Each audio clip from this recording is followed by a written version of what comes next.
وأحسن منك لم تر قط عيني وأجمل منك لم تلد النساء خلقت مبرأ من كل عيب خلقت مبرأ من كل عيب كأنك قد خلقت كما تشاء كتاب أنزلناه إليك مبارك ليدبروا آياته وليتذكر أولو الألباب۔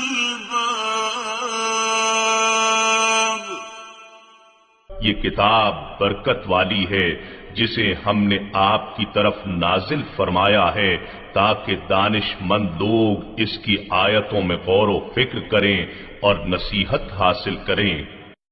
اللہم صلی علی سیدنا محمد وعلی آل سیدنا محمد بعدد کل ذرۃ مئۃ الف الف مرۃ۔ سامعین و ناظرین کرام، السلام علیکم ورحمۃ اللہ وبرکاتہ۔ سامعین کرام، سورہ نساء آیت نمبر 19 حصہ دوم۔ آج کے درس کا ایک ہی موضوع ہے اور وہ یہ ہے کہ انسان شرک پر کیوں آمادہ ہو جاتا ہے۔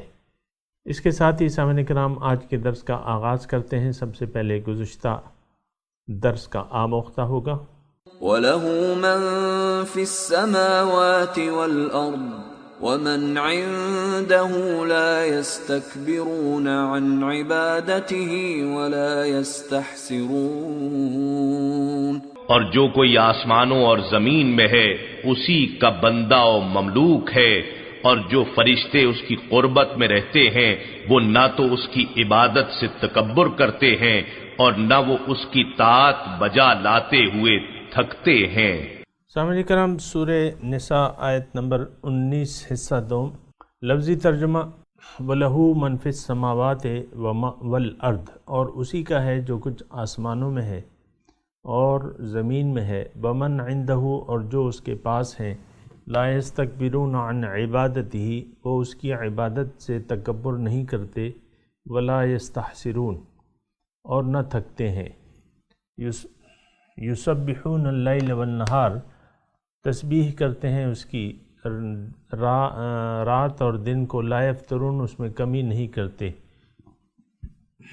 ناغہ نہیں کرتے۔ سامعین کرام، توحید کا مضمون بیان ہو رہا ہے، اور ہر التوحید الرأس کل طاعہ، ایسے وہ ہے کہ ہر اطاعت کی جڑ جو ہے وہ توحید ہے۔ سامعین کرام، یعنی جڑ توحید ہونی چاہیے، اعمال کی بنیاد سامعین کرام توحید ہونی چاہیے۔ توحید نہ ہو، یہ میں مختصر جملہ کہہ رہا ہوں، اگر توحید نہ ہو تو پھر باقی اعمال جس طرح بھی ہوں گے وہ نامقبول ہوں گے، وہ مقبول نہیں ہوں گے۔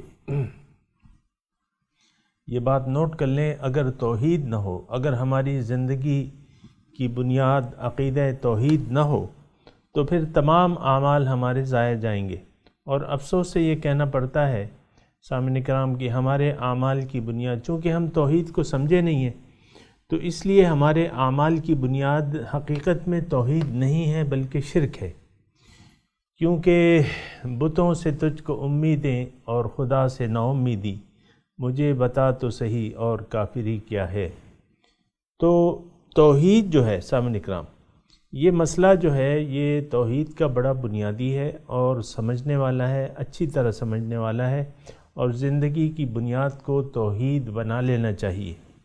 توحید مطلب لا الہ الا اللہ، یہ کلمہ طیبہ جو ہے یہ توحید ہے کہ اللہ کے سوا کوئی معبود نہیں۔ معبود کی میں نے آپ کو تشریح کر دی تھی۔ اور دیکھیں، اللہ تعالی الہ واحد ہے، یعنی اللہ تعالی، اس کا معنی یہ ہے کہ اللہ تعالی مقصود واحد ہے، معبود واحد ہے، محبوب واحد ہے اور مطلوب واحد ہے۔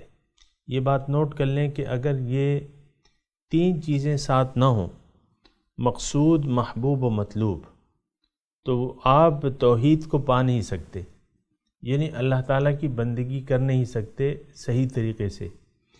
اور یہ بھی میں کہہ دوں کہ اگر توحید نہ ہو، یعنی آپ کا عقیدہ توحید پہ نہ ہو اور بنیاد جو ہے اگر توحید نہ ہو، تو پھر جو اعمال بھی کیے جائیں گے وہ نام اعمال ترازو میں بے وزن ہوں گے، اس کا کوئی وزن نہیں ہوگا۔ اصل جو چیز ہے وہ ہے توحید، اور توحید میں نے آپ کو بتایا کیا ہے کہ اللہ تعالیٰ الہ واحد ہے۔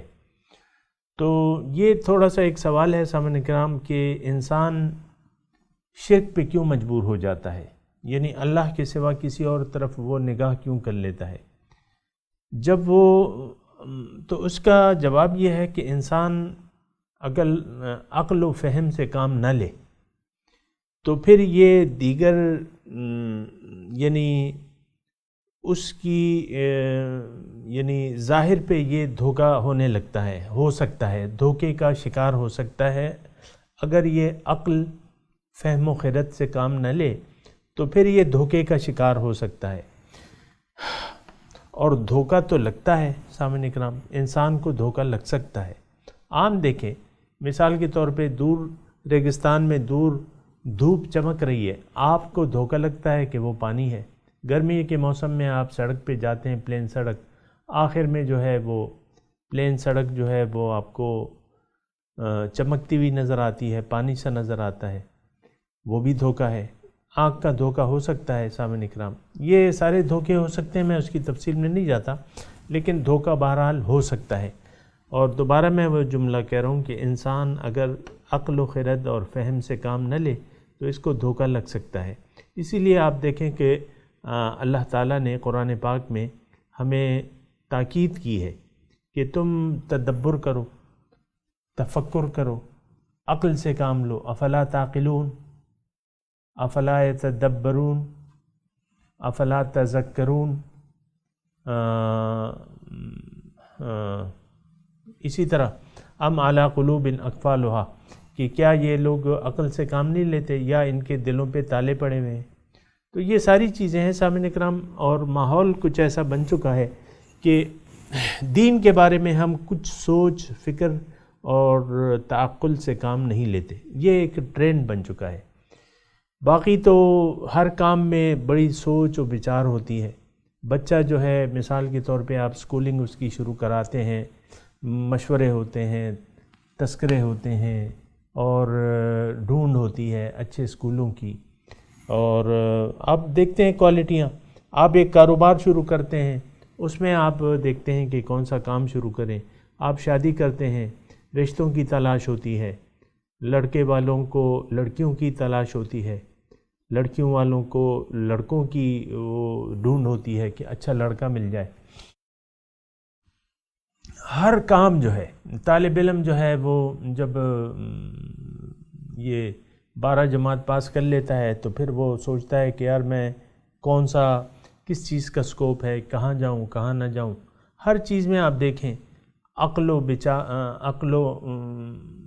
و فکر سے کام لیا جاتا ہے، سوچ و بچار سے۔ لیکن یہ دین ایسا معاملہ ہے جہاں تک میں یعنی جو میری زندگی ہو گئی ہے، کوئی شخص اپنے دین کے بارے میں سوچنے پہ تیار نہیں ہے۔ جو جہاں جس حالت میں ہے وہ اسی حالت میں خوش ہے۔ مگر مثال کے طور پہ ایک قادیانی کے گھر لڑکا پیدا ہوتا ہے تو وہ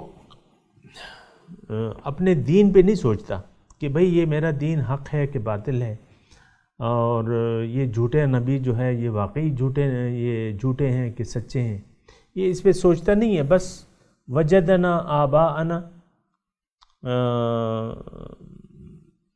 کہ ہم نے اپنے ماں باپ کو اس پہ پایا ہے اور اس کے پیچھے ہم دوڑے چلے جا رہے ہیں۔ ماں باپ کی جو ہے وہ اتباع کوئی نہیں چھوڑتا۔ مثال کے طور پہ آپ یہ تو میں نے آپ کو شیعہ کے گھر جو یعنی جو شیعہ مسلک کے ہیں، شیعہ لوگ ہیں، مثال کے طور پہ عرض کروں، وہ ان کا لڑکا بس شیعہ رہے گا۔ اب یہاں آپ آ جائیں ہمارے سنیوں میں، یا جو فرقے بن گئے ہیں، یہ ایک دیوبندی ہے اور یہ ایک بریلوی ہے مثال کے طور پہ، ایک اہل حدیث ہے، تو جو یعنی ماں باپ اگر بریلوی ہیں تو بچہ بھی ان کا بریلوی ہوگا، دیوبندی ہیں تو بچہ بھی۔ میں یہ نہیں کہہ رہا، حق و باطل کی بات نہیں کر رہا، میں صرف سوچ و بچار کی بات کر رہا ہوں۔ اچھا، پھر اہل حدیث کے گھر بچہ پیدا ہوتا ہے وہ اہل حدیث ہوگا۔ ہم تو اہل حدیث ہیں بھائی، ہمارے ماں باپ جو ہیں وہ اہل حدیث ہیں۔ تو یہ ایک یعنی کمی ہے سامعین کرام، ایسا نہیں ہونا چاہیے۔ مجھے آپ ہم سب کو سوچ بچار سے کام لینا چاہیے، کیونکہ عقل اللہ تعالیٰ نے ہمیں دی ہے امتیاز کے لیے۔ عقل جو ہے وہ یعنی حق و باطل میں آپ کو تمیز بتا دیتی ہے کہ بھئی حق کیا ہے، باطل کیا ہے، اگر آپ سوچ سمجھ سے کام لیں۔ قیامت کے دن جب دوزخی کھڑے کیے جائیں گے دوزخ کے کنارے پہ، تو وہاں کچھ سوال و جواب ہوگا، فرشتے پوچھیں گے الم یاتکم نذیر، کہ بھئی تمہیں کوئی ڈرانے والا نہیں آیا تھا؟ جیسا کہ جیل کا مثال کے طور پہ، یہاں آپ ملکی قانون کے تحت کسی کو سزا دے دیتے ہیں، کوئی جرم کے سلسلے میں سزا اس کو ہو جاتی ہے، عمر قید کی مثال کے طور پہ سزا ہو جاتی ہے، تو وہ لے جائے جاتے ہیں قیدی، عدالت سے لے جائے جاتے ہیں جیل کے دروازے پہ، ابھی جیل میں داخل نہیں ہوئے، تو وہ جو وہ ہے دروازے پہ جو کھڑا ہوا ہے دربان، تو وہ ابھی کچھ دیر ہے، مطلب تو وہ پوچھتا ہے کہ بھئی تم عمر قید تمہیں ہو گئی، تمہیں پتہ نہیں تھا یہ جرم ہے، تم نے یہ جرم کیا ہے۔ تو اس طریقے سے جب دوزخ کے کنارے دوزخی کھڑے کیے جائیں گے، تو دوزخ کے جو بھی وہاں لوگ ہوں گے، دربان ہوں گے، مالک جو ہے وہ دوزخ کے دربان ہیں مالک، تو وہ پوچھیں گے کہ الم یاتکم نذیر، کیا تمہیں اس مقام سے ڈرانے والا کوئی نہیں آیا تھا؟ تو وہ کہیں گے کہ ہاں آیا تو تھا، بلا قد جانا نذیر، آیا تو تھا بھائی، فکذبنا، اس کو ہم نے جھٹلا دیا، وقلنا ما نزل اللہ من شیء، اور ہم نے کہا کہ اللہ تعالیٰ نے تو کچھ نازل ہی نہیں کیا۔ جیسا کہ آج صورتحال ہے سامعین اکرام، کہ میں اور آپ یہ معاشرہ جس طریقے سے زندگی گزار رہے، اور قرآن ہمارے درمیان موجود ہے، اور جس طرح کے یعنی قرآن کے ساتھ ہمارا سلوک ہے، تو وہ زبان حال سے ہم یہ کہہ رہے ہیں ما نزل اللہ من شیء، اللہ تعالیٰ نے تو کچھ نازل ہی نہیں کیا، کوئی قانون ہی نہیں بنایا ہمارے لیے۔ کیوں کہ ہم سب اپنی نفسانی خواہشات کے تحت زندگی گزار رہے ہیں اور قرآن سے ہدایات نہیں قبول کر رہے۔ یہ میں صحیح بات کہہ رہا ہوں، یعنی آپ اس پہ سوچیں ذرا، قرآن سے ہدایت لینے کے لیے قرآن فہمی کتنی عام ہے یہ آپ مجھے بتا دیں۔ قرآن کو کون کھول کے دیکھتا ہے؟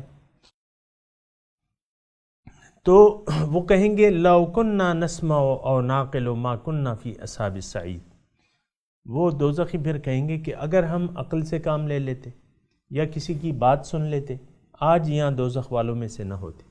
تو میں عقل کا تذکرہ کر رہا تھا کہ کوئی عقل سے کام لینے کو تیار نہیں ہے۔ بہرحال اپنے مضمون کی طرف آتے ہیں، توحید کی۔ توحید میں نے آپ کو گزشتہ درس میں بھی بتایا تھا کہ اللہ تعالیٰ نے انسان کی نجات توحید میں رکھ دی ہے، کہ یہ کہہ دے کہ لا الہ الا اللہ محمد الرسول اللہ۔ انسان، میری آپ کی سب کی نجات یہ ہے کہ ہم یہ مان لیں کہ اللہ کے سوا کوئی معبود نہیں ہے، نہ کوئی مقصود ہے، نہ محبوب ہے، نہ مطلوب ہے۔ اب یہ مضمون کی طرف آتے ہیں، یہ میں تمہیدی مضامین بیان کر رہا ہوں۔ میں آپ کو کہہ رہا تھا کہ انسان توحید سے ہٹ کیوں جاتا ہے، اپنی فطرت سے کیوں ہٹ جاتا ہے۔ یہ میں آپ کو کہہ رہا تھا کہ یہ جب عقل و فکر سے کام نہیں لیتا، تدبر سے کام نہیں لیتا، تو اس کو دھوکہ لگ جاتا ہے۔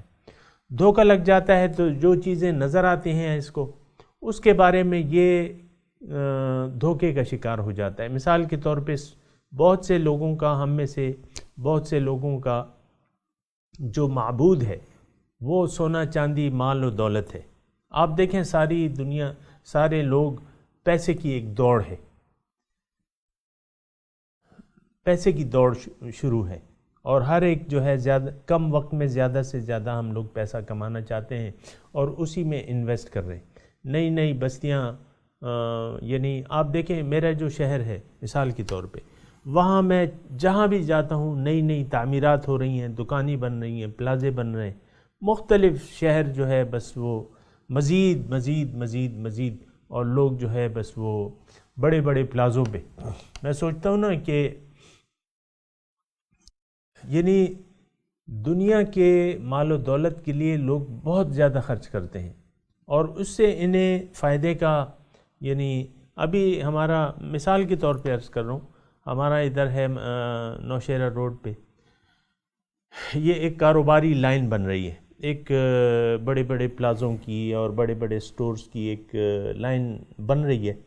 مثال کے طور پہ عرض کر رہا ہوں، وہاں ایک سے ایک بڑھ کے لوگ پیسہ انویسٹ کر رہے ہیں اور اس کا مقصد یہی ہے کہ اب وہ لوگ یہ سوچ رہے ہیں کہ یہ مستقبل کے لیے کاروباری ہب بن جائے گی یہ لائن جو ہے.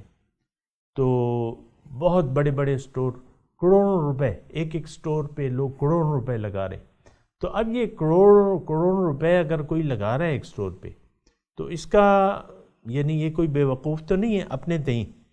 وہ تو کہے گا کہ میں کروڑوں لگاؤں گا تو مجھے کروڑوں فائدہ بھی ہوگا، اس کے لیے لگا رہے. اب دیکھیں یہ صرف ایک نظر کا دھوکہ ہے کہ آپ دنیا میں انویسٹ کریں تو آپ کو اس کا ریٹرن ملے گا. اب یہ آخرت پہ یقین نہ ہونے کی وجہ ہے کہ ہم آخرت کے لیے انویسٹ کرنے، یعنی آخرت کے لیے اللہ کی راہ میں کچھ دینے کے لیے کوئی تیار نہیں ہے. کچھ نہیں مطلب کچھ تو آپ پیسے ٹکے کی کوئی بات نہیں ہوتی، لیکن آپ ایک سرمایہ دار کے پاس جائیں، یہی کروڑوں روپے جو لگا رہا ہے مثال کے طور پہ، مطلب 50 کروڑ کا ایک پلازا بن رہا ہے، اس میں سامان وغیرہ سمیت نا اتنا ہی ہوتا ہے تقریباً. تو وہ اس سے اگر کوئی کہے بھئی ایک 50 لاکھ میں دے دو، یہاں ایک مسجد بنواتے ہیں، دے دے گا؟ ہرگز نہیں دے گا. تو یہ ہمارے یقین کی کیفیت ہے. بہرحال اس کی طرف میں نہیں جاتا، میں اپنے توحید کے مضمون کی طرف آتا ہوں. توحید جو ہے وہ انسان کی کامیابی کی جڑ ہے، نجات کی ضمانت ہے اگر توحید کو ہم مان لیں. اور توحید کیا ہے؟ لا الہ الا اللہ. اب یہ ہے نا کہ واتخذوا من دون اللہ آلہۃ لعلہم ینصرون، سورہ یاسین میں ہے یہ، کہ انہوں نے اللہ کے سوا اور بھی معبود بنا لیے ہیں تاکہ وہ ان کی مدد کریں. تو یہ معبودان باطل جو ہیں جتنے بھی ہیں اس کی مختلف شکلیں ہیں سامعین کرام، میں آپ کو کہہ دوں پھر آگے بڑھتے ہیں نا. تو اس میں بعض لوگوں نے تو بلکہ اکثریت نے اپنے نفس کو اپنا معبود بنا لیا ہے اور وہ چاہتا ہے کہ مجھے کوئی نہ چھیڑے، میں اپنی مرضی زندگی گزاروں گا. یہ ایک ہی زندگی ہے اور بس میں نے اپنی مرضی سے گزارنی ہے، اپنی سوچ فکر عقل فہم سے میں نے اپنی زندگی گزارنی ہے، میں نے کسی کی بات نہیں ماننی. اللہ کے سامنے حکم بھی نہیں، اللہ کے حکم کے سامنے بھی سر نہیں جھکانا، اور میں نے کسی کی بات نہیں ماننی.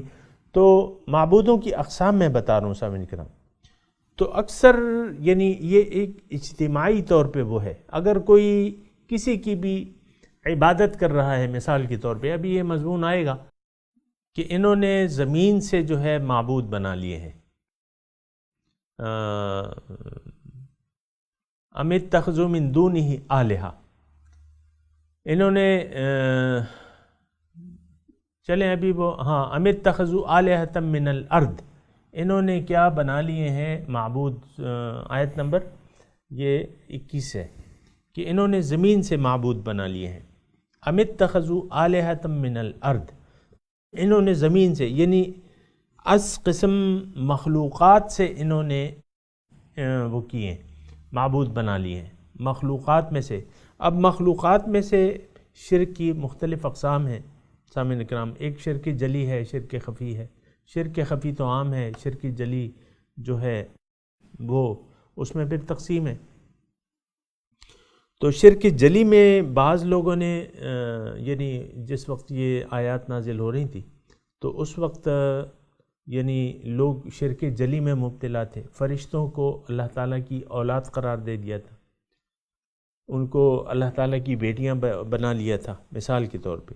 پھر اپنے جو معبود ہیں لات و منات و عزا، یہ ان کے جو نیک لوگ تھے ان کے انہوں نے بت بنا لیے تھے، ان پہ نذرانے چڑھاوے یا انہی سے توقعات لگا رکھی تھی، یہ بارش کا خدا ہے، یہ اس کا خدا ہے، بہرحال مختلف قسم کے. تو یہ شرک کی مختلف اقسام ہیں سامعین کرام. لیکن ایک یعنی آپ ظاہر مخلوقات میں سے اپنے لیے معبود چن لیں. معبود کیا ہے کہ وہ یہ جو سچا معبود ہے سامعین کرام، جو اللہ تعالی ہمارا سچا معبود ہے، وہ تو دیکھتا ہے، سنتا ہے، وہ تو مالک کل ہے. وَلَهُ مَن فِي السَّمَاوَاتِ وَالْأَرْضِ، آج کی جو ہم آیت پڑھ رہے ہیں نا، وہ تو سارے ایک کائنات کا مالک ہے. تمام خزانوں کی، لہو مقالید السماوات والارض، تمام خزانوں کی کنجیاں اس کے پاس ہیں. اور پھر اس کے بعد جو ہے پھر وہ النافع ہے، الدوار ہے، نفع دینے والا ہے، نقصان پہنچانے والا ہے. یہ ساری طاقتوں کا مالک جو ہے ایک ذات ہے. وہ دیکھ رہا ہے، وہ سن رہا ہے، وہ علیم بذات الصدور ہے. اللہ تعالیٰ دلوں کے رازوں پہ واقف ہے. وہ دینے والا ہے، سخی ہے. بل یداہ مبسوطتان، اس کے ہاتھ کھلے ہوئے ہیں، سخی داتا ہے، اس کے در میں کوئی کمی نہیں ہے. وہ دینے والا ہے، لینے والا بھی ہے اور دینے والا بھی ہے. تو یہ سچا معبود ہے. وہ خالق ہے، مالک کائنات ہے، خالق کائنات ہے. یہ سچا معبود ہے. اب ساری طاقت تو اللہ تعالیٰ کے پاس ہے. توجہ کریں سامنے نکلا، ساری طاقتوں کا مالک ایک ذات ہے، اللہ. اب معبود تو وہی ہے سچا. لہو دعوت الحق، اسی کو پکارنا جو ہے سچا ہے. والذین یدعون من دونہ ما یملکون من قطمیر، ذرہ برابر کوئی کسی چیز کا مالک نہیں ہے اس کے علاوہ. حقیقی ملکیت جو ہے وہ اللہ تعالیٰ کی ہے. حقیقی یعنی مالک کائنات اللہ تعالیٰ ہے. پھر دینے والا ہر چیز الرحمن، یعنی تمام نعمتیں بلا مانگے دینے والا وہی ایک ذات ہے سامنے کرام. تو سچا پکارنا تو اسی کا ہے. اگر یہ عقل و فکر ہم اس سے کام لینا تو معبود واحد اللہ تعالیٰ ہی ہے. پھر اللہ تعالیٰ ہمیں کہتا ہے کہ تم مجھے کو اپنا، میں ہی تمہارا مقصود ہوں اور میں نے تمہیں اپنے لیے پیدا کیا ہے. اپنے ہاتھ سے خلقت بیدیہ، اپنے ہاتھ سے پیدا کیا ہے اور اپنے لیے پیدا کیا ہے. واللہ یدعو الی دار السلام، اپنے سلامتی کے گھر کی طرف اللہ تعالیٰ ہمیں دعوت دے رہا ہے. تمام پیغمبر آئے اللہ تعالیٰ کی طرف دعوت دینے والے ہیں سامعین کرام. تو اب سچا پکارنا تو اسی کا ہے.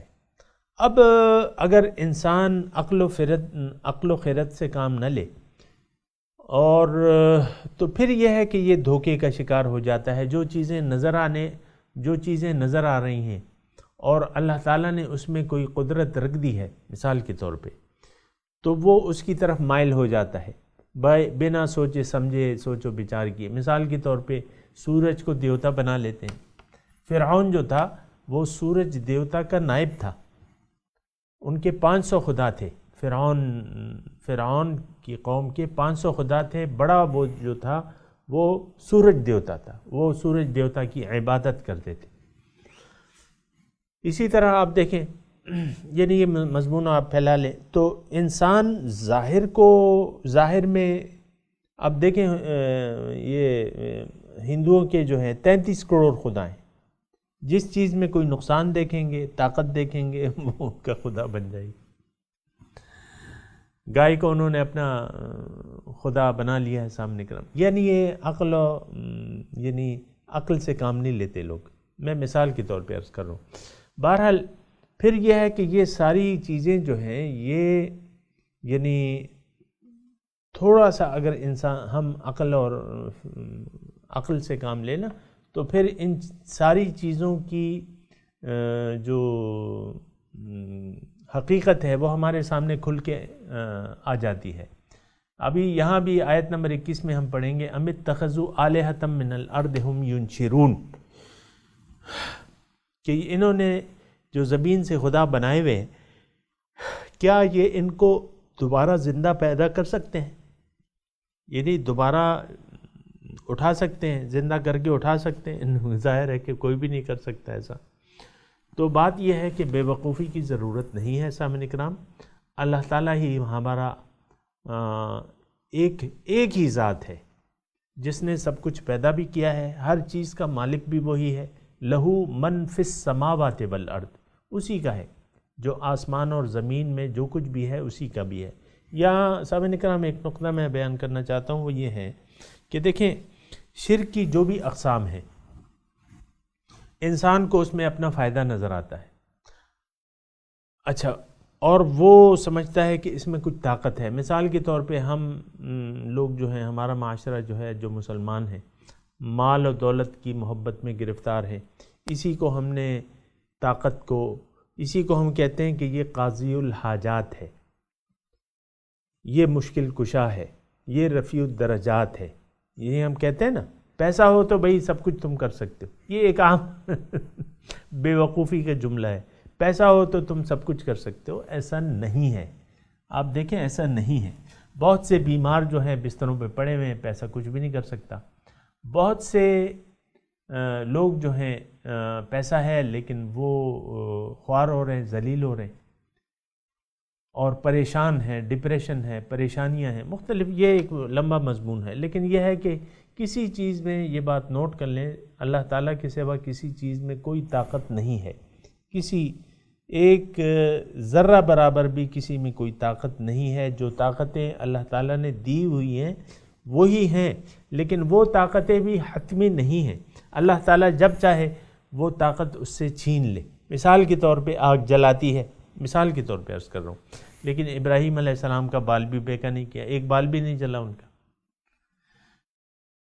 چھری کاٹتی ہے، اللہ تعالیٰ نے اس میں طاقت رکھی ہے، لیکن چل رہی ہے، وہ اسماعیل علیہ السلام کی گلے پہ چل رہی ہے، زور زور سے وہ چلا رہے ہیں، کام ہی نہیں کر رہی۔ تو یہ طاقتیں اللہ تعالیٰ واپس بھی لے سکتا ہے۔ ہمیں جو کچھ اللہ تعالیٰ نے ہمیں دیا ہے تو وہ ہمیں اس میں اضافہ بھی کر سکتا ہے اور وہ اس سے واپس بھی لے سکتا ہے، اور اس کا قانون یہ ہے کہ اگر تم شکریہ ادا کرو گے تو میں تمہیں نعمتیں اور بھی دوں گا، لیکن اگر ناشکری کرو گے تو میں پھر واپس بھی لے سکتا ہوں۔ بہرحال اللہ تعالیٰ ہر چیز پر قادر ہے، اس کے علاوہ کسی چیز میں کوئی قدرت نہیں ہے۔ تو یہ تو ایک بات ہے۔ دوسری بات یہ ہے سامعین کرام کہ جو دیکھیں ہمیں اللہ تعالیٰ نے پیدا کیا ہے، اور تو اب وہ چاہتا ہے کہ ہم اسی کو اپنا مقصود بنا لیں اور اسی کے لیے یہ زندگی گزار دیں، کہ اللہ تعالیٰ ہی کے لیے زندگی گزار دیں۔ یہاں میں اپنے مضمون کو روکتا ہوں کیونکہ ٹائم ہمارا پورا ہو گیا ہے، انشاءاللہ اگلے درس میں تھوڑی سی اور بات چیت کر لیں گے۔ اور ابھی میں تلاوت کرتا ہوں، میرے ساتھ دہرائیے، اعوذ باللہ من الشیطان الرجیم، بسم اللہ الرحمن الرحیم، وَلَهُ مَن فِي السَّمَاوَاتِ وَالْأَرْضِ وَمَنْ عِندَهُ لَا يَسْتَكْبِرُونَ عَنْ عِبَادَتِهِ وَلَا يَسْتَحْسِرُونَ يُسَبِّحُونَ اللَّيْلَ وَالنَّهَارَ لَا يَفْتُرُونَ۔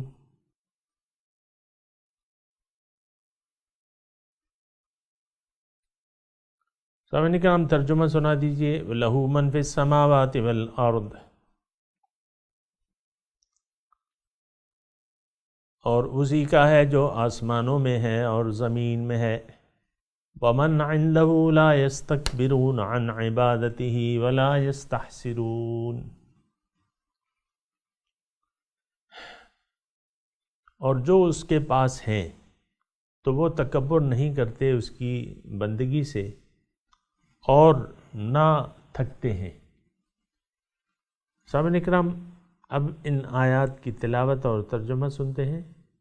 وَلَهُ مَن فِي السَّمَاوَاتِ وَالْأَرْضِ ومن عنده لا يستكبرون عن عبادته ولا يستحسرون. To him belongs everyone in the heavens and the earth. Those near him are not too proud to worship him, nor do they waver. سامعین کرام، اس کے ساتھ ہی آج کے درس کا وقت اختتام کو پہنچا۔ اگلے درس میں انشاءاللہ ملاقات ہوگی۔ وآخر دعوانا ان الحمدللہ رب العالمین، والسلام علیکم ورحمۃ اللہ وبرکاتہ۔